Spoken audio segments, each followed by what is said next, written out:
Initially, No Man's Sky appears boundless. Once you repair your ship and shoot up to the stars, your mind races with possibility. What wondrous things could be out there? Indeed, the game is capable of delivering some truly impressive sights, such as flying space worms and monolithic alien structures. Yet our fascination dried up once we realized that much of what we were seeing wasn't exactly the same, but very similar. For all there is to explore, your interactions are rather limited, and ultimately shallow. What is a constant marvel is the tech powering it all. You're able to launch into space, land on a planet, and warp to another star system seamlessly. Considering the sheer size of what the game presents, it's remarkable that players can uncover all of it with very little getting in the way. The only exception is when the game randomly decides to crash, which happened 6 different times during our 30 hours of play. When it comes to what you actually do in No Man's Sky, the answer is relatively straightforward. Whether you choose to follow the enigmatic being known as the Atlas or chart your own path forward, the ultimate goal of traveling to the center of the galaxy remains the same. To do this, you need the appropriate fuel and other resources, primarily acquired by mining and scavenging various planets. In order to explore these planets, you need to maintain your life support, hazard protection shielding, and so on. No Man's Sky makes things very intuitive for the player. Flying your ship, traversing planets, mining, and fighting enemies all immediately clicks, and we never had to fight the controls.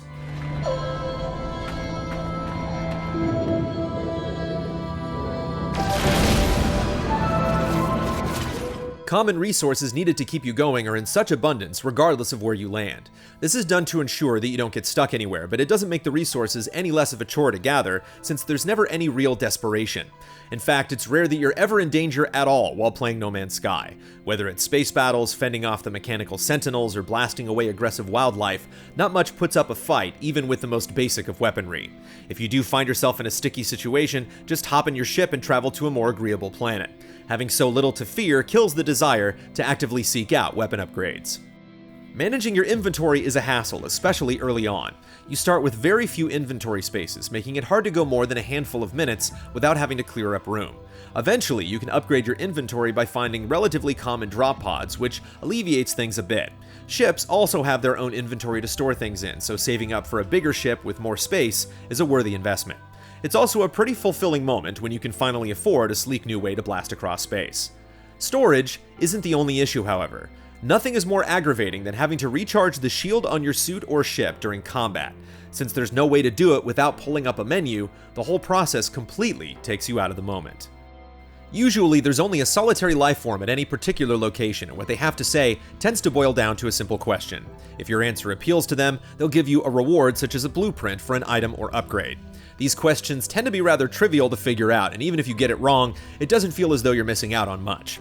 It is possible to learn the different alien languages one word at a time by finding knowledge stones or visiting Atlas interfaces, allowing you to better understand what the aliens want from you. Again, since the questions or demands are often easy to guess, it rarely feels all that necessary, but it does at least offer a better glimpse at the different alien personalities, which can be entertaining. Uncovering the nature of the seemingly divine Atlas is another one of the more intriguing activities. As you piece together its role bit by bit, you learn that there's far more going on than what's initially presented.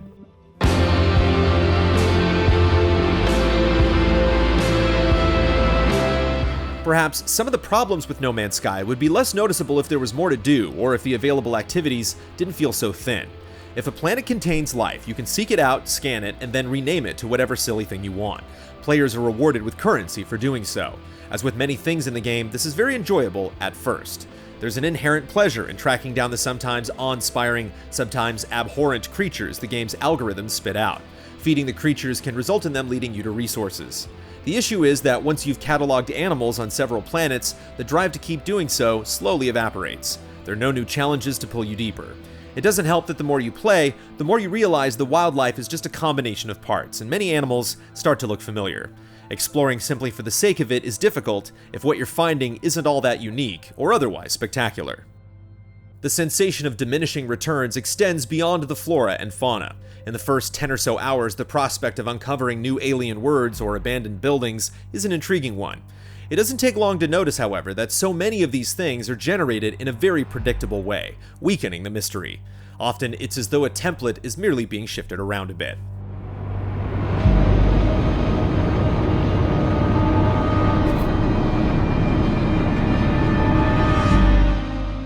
That's not to say that No Man's Sky is incapable of being aesthetically pleasing. Exploring a planet with a murky blue sky, red ground, and imposing rock formations is a sight to behold, even if you've seen something like it before.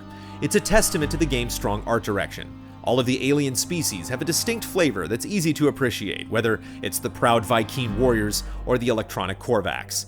The innumerable ships available for purchase are quite varied as well. Some look like bizarre evolved pod racers, while others adhere to a more classic sci-fi style. The sparse yet perfectly appropriate soundtrack is another highlight. Soaring through space while listening to pulsing synth beats is invigorating.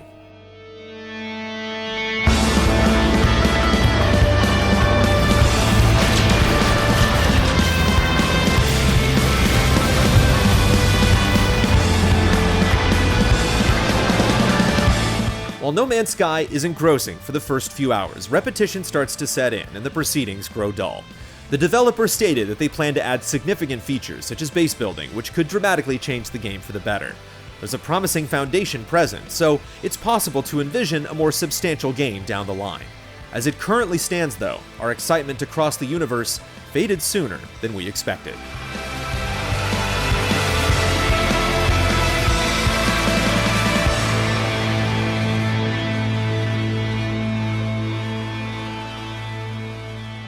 Easy Allies reviews are made possible by generous viewers just like you.